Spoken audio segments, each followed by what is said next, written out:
서커스단의 단장 오르고를 아버지로 둔 피닉스는 특이한 환경만큼이나 범상치 않은 성장 과정을 거칩니다. 그의 아버지는 서커스단에서 온몸에 문신을 한 여자와 타인의 시선은 아랑곳 없이 불륜을 저지르는 남자입니다. 심지어 자신의 아내가 멀쩡히 존재하는데도 말이죠.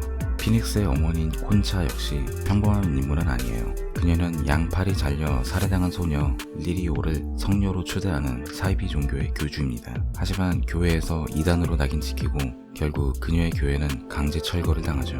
그러던 어느 날 밤 공중근의 고개사이기도 한 콘차는 자신의 남편이 불륜을 저지르는 현장을 직접 목격하게 됩니다. 지옥불과도 같은 뜨거운 분노에 사로잡힌 그녀는 남편의 성기에 황산을 부어버리죠. 오르고는 그녀의 양팔을 잘라버립니다. 마치 그녀가 숭배했던 성녀 리리오처럼 말이죠. 그리고 피닉스가 보는 앞에서 자살해버립니다. 이런 환경에서 피닉스의 유일한 출구는 자신과 비슷한 또래의 소녀 알마입니다. 비록 들을 수 없고 말할 수 없지만 누구보다 그를 이해하는 알마의 존재는 피닉스에게 유일한 안식처였죠. 하지만 그날 밤의 일 이후로 온몸에 문신을 한 여자가 그녀를 데리고 떠납니다. 이날의 충격으로 인해 정신병원에 입원한 피닉스. 그러던 어느 날 그는 창밖에서 자신을 부르는 자신의 어머니를 만나게 됩니다. 병원에서 탈출한 그는 자기 어머니의 양팔이 되어 마임 공연을 하면서 생계를 이어가죠. 피닉스는 살면서 다른 여자들의 유혹을 받거나 혹은 그녀를 유혹하지만 결과적으로 그녀들을 모두 살해하고 맙니다. 자신 이외의 다른 여자들은 모두 불결하다며 끊임없이 세뇌하는 그의 어머니 때문이죠. 과연 피닉스의 운명은 어떻게 될까요? 소수에게 열광받는 컬트 영화는 그 존재 자체가 대중에게 환영받는 영화는 아닙니다.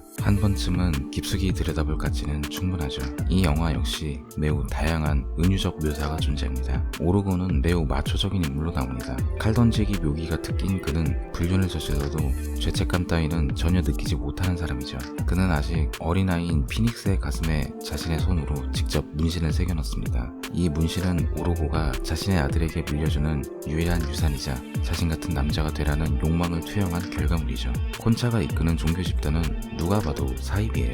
성스러운 피라는 단어를 외치기는 하지만 교회에서 보관하는 물은 단순 페인트에 불과해요. 여기서 감독의 종교에 대한 가치관을 엿볼 수 있어요. 콘차의 모습은 누가 봐도 순수한 믿음이 아니라 사람들을 이끄는 자기 자신을 믿는 사입이에요. 종교에 대해서 부정적으로 바라보는 감독의 시선이 여기서 그대로 묻어나는 장면이죠.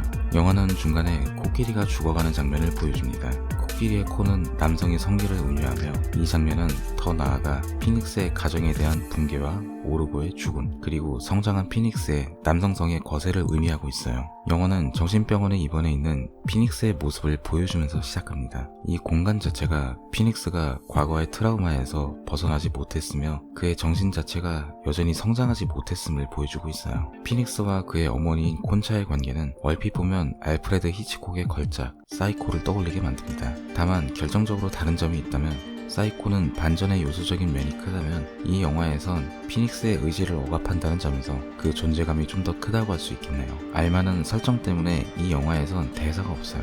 하지만 그녀는 들을 수 없고 말할 수 없기 때문에 역설적으로 영화 속 끔찍한 세상에서도 그 순수함을 잃지 않은 유일한 존재입니다. 더불어 마지막엔 피닉스를 구원하는 유일한 존재이기도 하지요. 이는 피닉스의 어릴 적 모습에서 아주 중요한 복선으로 증명시켜줍니다. 피닉스의 가슴에 새겨진 문신에 손으로 새를 만들어 하늘로 날려보내주는 장면은 아버지의 억압에서 벗어나라는 의미로 다가오죠. 성장한 이후 다시 만났을 때 반복되는 이 장면은 이번에는 어머니의 억압에서 벗어나게 해주죠. 어머니의 손을 대신하기 위해 붙인 인조 손톱을 알마가 직접 하나씩 떼어내주는 부분은 확실하게 이를 증명하고 있어요. 극 중에서 피닉스는 자신이 살해한 여성의 얼굴에 하얀색 페인트 칠을 하고 땅에 묻어요. 이는 자신이 어릴 적 보았던 알마가 항상 얼굴에 분장을 하고 있었기 때문이며 무의식적으로 그녀를 그리워하고 있다는 걸 보여주는 아주 중요한 장치적 요소입니다. 피닉스는 다른 여자를 통해서 어머니의 억압을 벗어나려 합니다. 처음에는 자신의 아버지가 했던 칼 던지기 묘기를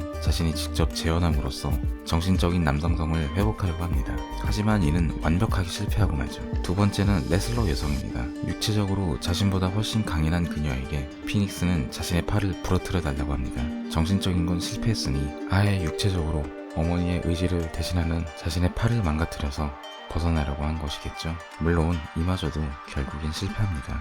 피닉스는 영화 중간에 투명 인간에 대한 동경을 여러 차례 보여줍니다. 투명 인간과 똑같은 복장을 하고 여러 가지 실험을 하기도 하죠. 전 이 장면이 정말 재밌었어요.